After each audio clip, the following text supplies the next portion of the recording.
Bismillahirrahmanirrahim. Assalamualaikum warahmatullahi ta'ala wabarakatuh. Kaum muslimin yang dirahmati Allah, semoga Allah senantiasa curahkan segala rahmat, segala nikmat yang berkepanjangan dan tiadakan berhujung dari dunia hingga akhirat kelak insyaallah. Dan sekiranya pun Allah kumpulkan kita para kaum muslimin di bawah naungan aras Allah beserta para nabi, beserta para orang-orang yang Allah kasihi, Allah cintai, Allah sayangi insyaallah, di bawah naungan aras Allah kelak, di mana tiada naungan selain daripada naungannya insyaallah. Amin amin Allahumma amin. Kaum muslimin, hari ini saya akan mengunggah sebuah video di mana sebuah kabar ya, kekristenan yang ada di Inggris sangat tragis ya, dan perkembangan Islam sangat sungguh pesat di sana, dan banyak sekali masjid-masjid didirikan, dihidupkan, dibangun, dan ada juga bekas-bekas gereja dijadikan masjid ya, karena saking banyaknya umat Kristiani yang akhirnya pindah memeluk Islam. Oleh karena para pemuka-pemuka agama di sana menghadirkan ya, para pemuka-pemuka agama Kristen ini menghadirkan para ulama untuk mensyiarkan dan menjelaskan bagaimana tentang Isa Al-Masih atau Yesus alaihissalam di dalam Al-Quran ya. Lalu dengan kesaksian-kesaksian yang banding terbalik dengan apa yang dilakukan oleh Saifuddin CS ya, Pendeta Manubulu, dan di Indonesia ini banyak sekali mereka mati-matian untuk mengasongkan agamanya dan memperdagangkan agamanya ya, untuk meyakinkan umat Islam dengan cara menghadirkan murtadin-murtadin palsu, menghadirkan murtadin-murtadin odong-odong yang sedikit pun tidak mempunyai rasa malu dan juga tidak mempunyai ilmu ya, untuk memikat umat muslim untuk menjadi murtad ya, dengan tipu daya mereka. Nah, ketika di Eropa ya, di mana umat muslim umat Kristen Indonesia berkiblat ke Eropa sana ya, tapi ternyata di Eropa sendiri di mana Kristen itu lahir ya, itu malah di sana tidak dapat mempertahankannya bagaimana kekristenan itu sendiri ya, maka terancam gulung tikar. Nah, banding terbalik juga ketika para ulama-ulama di Eropa sana diundang ke gereja untuk mensyiarkan agamanya, untuk menjelaskan bagaimana Islam, bagaimana posisi ataupun kedudukan Yesus alaihissalam di dalam Islam, berbanding terbalik dengan yang ada di Indonesia. Ketika ulama masuk ke gereja malah bersolawat-solawat, siap tuh pendeta yang datang kan begitu ya. Jadi para ulama gadungan yang ada di Indonesia ini masuk ke gereja, takut mereka mensyiarkan agamanya tentang kebenaran Islam itu. Nah, namun ketika di Eropa sana dengan tegas, dengan kesantunan, dengan keilmuan, mereka sanggup mengislamkan umat Kristen yang ada di Inggris maupun yang ada di Perancis dan di Jerman ya. Nah, di mana umat Kristen Indonesia itu mati-matian untuk memurtadkan umat Islam yang ada di Indonesia ini. Ada yang sampai mengaku nabi, mengaku Tuhan, segala macam tetek mengeknya ini, tapi malah membuat kekonyolan-kekonyolan. Berbeda dengan yang ada di Eropa ya. Mari kita saksikan bagaimana Islam Eropa berkembang dan masjid-masjid banyak dibangun ya, dan gereja-gereja banyak diruntuhkan. Nah, di sini awal kebangkitan Islam sudah mulai nyata adanya. Bagaimana Rasulullah bersabda. Oke, mari kita lanjutkan. Kita simak bersama videonya. Growth of Islam can be measured from the fact that churches are being replaced by mosques in London. Yes, it is absolutely true. 500 churches are closed since 2001, and 493 mosques are opened and built at their place. The reason behind the closure is the reducing number of Christians attending the churches, while the increased number of Muslims in UK and their devotion to attend prayers regularly led to the opening of mosques. Dalam sebuah kota, 500 gereja ditutup dan 423 masjid dibuka. Fenomena apa kok bisa seperti itu? Inilah yang terjadi di London, ya, sebuah kota paling metropolitan di seluruh dunia, ya, dihadapkan pada fenomena penutupan gereja yang begitu banyak. Ya, contohnya banyak sekali, ya. Salah satunya adalah fenomena yang terjadi di gereja San Giorgio yang ada di London, yang sebetulnya didesain untuk menampung 1.200 jamaat, ya, atau pengunjung gereja, tetapi saat ini hanya terisi 12 orang. Begitu juga dengan gereja Santa Mary yang hari ini juga diisi sekitar 20 orang. Ini fenomena seperti apa? Gereja-gereja besar yang dibangun dengan kemegahan dan arsitektur gotik yang luar biasa, tapi sekarang ditinggal semua oleh jamaatnya. Bagaimana rasanya menjadi pemimpin gereja dengan gereja sebesar itu yang hadir hanya 12 orang? Ya, inilah realitas-realitas yang menunjukkan bahwa gereja-gereja itu sebetulnya mengalami sekaratul maut. Ya, dan karena itu juga beberapa tahun yang lalu sudah mulai dilakukan penutupan gereja-gereja. Hanya sebuah kota, ya, 500 gereja ditutup dan 423 masjid dibangun kembali atau didirikan untuk menampung jamaat Islam yang membludak. Fenomena kedua adalah bahwa di gereja-gereja besar itu juga saat ini sudah mulai ramai untuk mendatangkan para ulama, ya. Mereka diminta untuk menjelaskan bagaimana sebetulnya posisi Maryam, posisi Yesus atau Nabi Isa menurut Al-Quran.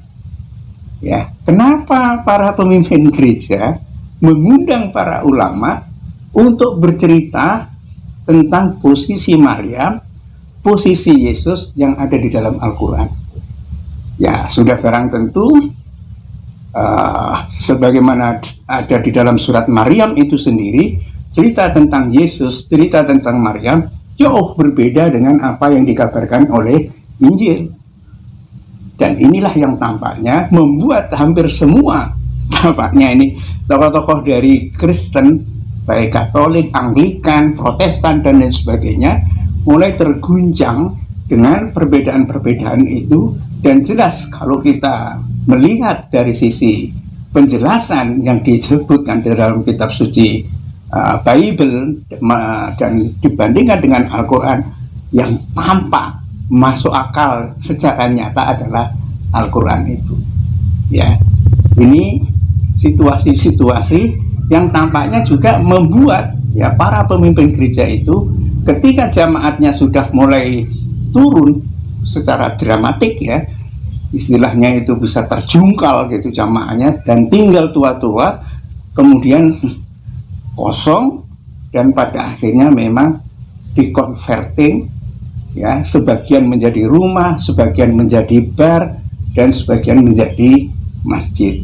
Dan karena itu memang banyak masjid yang dibangun atau direnovasi yang sebelumnya itu adalah gereja itu. Kenapa keputusan ini banyak diambil oleh para pemimpin gereja di Eropa? Karena mereka sudah mulai menyadari bahwa Islamlah memang masa depan dari agama yang ada di Eropa itu. Dan pemirsa, perlu saya jelaskan bahwa berdasarkan pada data-data yang ada, sebenarnya kota London adalah kota multikultural yang sangat luar biasa, multi religius yang luar biasa. Kenapa begitu? Karena memang London ini sekarang ini dihuni oleh orang-orang yang relatif turun kekristenannya, ya. Kekristenan yang didasarkan pada survei 2011 itu hanya 48,4%. Orang yang tidak mau disebut sebagai orang yang beragama atau ateis atau agnostik itu sekitar 20,7%. Dan Islam itu 12,4%. Hinduisme cukup banyak di London itu. Kebanyakan kemungkinan adalah dari India, karena memang pusat dari Commonwealth itu ada di Inggris itu, dan India adalah bagian dari negara Commonwealth atau bekas jajahan dari Inggris itu, sehingga banyak masyarakat Hindu juga berangkat ke Inggris itu. Dan ada juga Sikh, Judaisme dan Buddhisme. Yang kemudian ya pada 2014 Islam itu sudah 14,2%. Jadi meningkatnya luar biasa. Inilah yang tampaknya ya membuat orang itu memang akan menjadikan London ini menjadi kota Islam. Sebutan sebagai Londonistan atau Londonnya Pakistan, karena banyak juga orang Pakistan yang berangkat ke London dan sekarang dominan dengan usia muda yang luar biasa. Ini yang akan membentuk masa depan dari kota London itu. Dan memang jumlah yang ada di London hampir 2 juta umat Islam itu, dan sepertiga dari umat Islam yang ada di Inggris itu adalah berada di London ini. Ini fenomena-fenomena yang mencerminkan bagaimana bisa sebuah agama mengalami keruntuhan yang begitu dramatik dalam waktu yang cukup singkat. Bahkan beberapa penelitian yang lain menunjukkan bahwa sebetulnya yang sudah ditutup di kota London itu sendiri sekitar London Raya maksudnya itu sekitar 800 gereja. Ya, ini menunjukkan fenomena apa coba? Ya, banyak yang menyebutkan bahwa korupsi yang merajalela di kalangan para pemimpin gereja ya, yang mungkin menggunakan uang jamaatnya atau apa, itu disebutkan dalam sebuah video, itu yang membuat orang itu kemudian memang pada akhirnya muak dengan perilaku ya para pemimpin seperti itu. Yang kedua, selalu saja ya, banyak kasus juga masalah pelecehan seksual itu juga mendominasi, sehingga orang itu tidak tertarik pada gereja itu. Dan yang ketiga tentunya adalah ketika akal sehat seseorang ya sudah digunakan dengan baik dan tidak hanya ikut apa yang dikatakan oleh pastor atau pendeta dan lain sebagainya, mereka mengkaji sendiri apa yang ada di dalam Bible-nya. Ketika dibaca secara runtut, memang melahirkan pertanyaan-pertanyaan intelektual yang tampaknya jawabannya tidak pernah jelas. Ya, ini pengakuan sejumlah orang yang pada akhirnya menjadi mu'alaf, rata-rata adalah orang yang melakukan pengkajian dulu kepada Bible. Ya, mencari jawaban atas pertanyaan-pertanyaan yang muncul dari kesadaran dia tentang benarkah misalnya Tuhan itu memang betul-betul tidak berdaya. Karena gambaran umum, ya, platform umum, platform pemikiran umum itu selalu mengatakan bahwa yang disebut Tuhan itu pastilah sangat berkuasa. Nah, tiba-tiba orang melihat, menyaksikan Tuhan disalib, dipukulin, kemudian yaitu tadi diludahin, dimaki-maki dan tidak berdaya. Benarkah itu Tuhan? Itu adalah pertanyaan-pertanyaan yang muncul dari akal sehat yang normal. Karena apa? Bertentangan dengan platform umum, pengertian tentang Tuhan yang Maha Kuasa itu. Kalau dia Tuhan, bagaimana dia tidak bisa melawan? Bagaimana dia tidak bisa mengalahkan musuh-musuhnya? Ya, itu pertanyaan-pertanyaan itu. Dan konsep tentang penebusan dosa itu sendiri adalah satu hal yang menjadi pertanyaan juga di kalangan para orang-orang yang mulai sadar secara intelektual. Itulah mengapa ya, ketika Islam itu bisa diakses oleh masyarakat yang ada di London maupun para emigran, melihat perilaku para emigran, kemudian banyak sekali orang itu menjadi mu'alaf. Ya, pada tahun 2001, ya, 2001 Islam di London itu hanya sekitar 8-9%. Kemudian menjadi 12% di 10 tahun kemudian, dan 2014 itu sekitar 14,2%. Saya yakin bahwa perkembangan Islam akan meningkat ya, walaupun sekarang belum ada satu survei yang lengkap tentang bagaimana perkembangan Islam sampai dengan tahun 2021, tapi wajar kalau bisa dikatakan bahwa Islam itu akan mencapai sekitar 20-an%. Ya. Birmingham misalnya, itu juga Islam sudah 21%. Itu juga beberapa tahun yang lalu. Dan memang banyak juga satu analisis yang mengatakan bahwa di tahun 2030 nanti jumlah masjid yang ada di London jauh lebih banyak daripada jumlah gereja. Karena gereja cenderung ditutup, ya, semakin banyak gereja ditutup atau dibiarkan mangkrak, atau gereja itu betul-betul tidak ada jemaatnya. Sementara orang yang beribadah di masjid, apalagi kalau sholat Jumat, meluber ke jalan-jalan dan mereka selalu menuntut, ya, untuk membangun lagi masjid-masjid yang baru. Ya, inilah situasi yang terjadi di London, ya, dan ini adalah cermin dari negara yang ada di Eropa itu, kota-kota yang ada di Eropa. Islam, ya, kalau dilihat dari kehadirannya ke tempat-tempat ibadah, ya, kalau dilihat dari persentasenya, Islam mungkin masih kalah dibanding Kristen. Tetapi kalau dilihat dari jumlah orang yang beribadah secara aktif paling tidak dalam satu minggu, misalnya sholat Jumat, dibanding dengan orang yang berangkat ke gereja, ya, misalnya pada hari Minggu, Islam jauh lebih banyak daripada Kristen. Jadi seperti tadi saya katakan bahwa sebuah gereja yang didesain, ya, gereja besar ini menampung 1.200 orang, sekarang hanya dihadiri oleh 12 orang.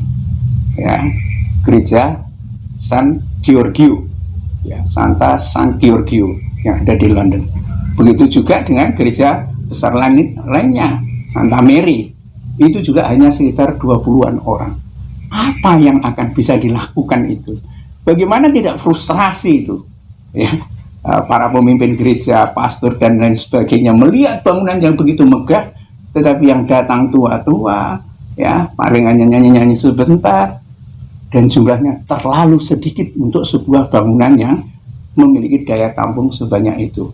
Itulah pemirsa situasi terbaru, ya, walaupun tidak baru sama sekali, tetapi ini menandakan memang kalau saya yakin bahwa Islam akan segera menjadi mayoritas itu tidak sampai menunggu pada tahun 2060-an, sebagaimana banyak proyeksi yang diberikan oleh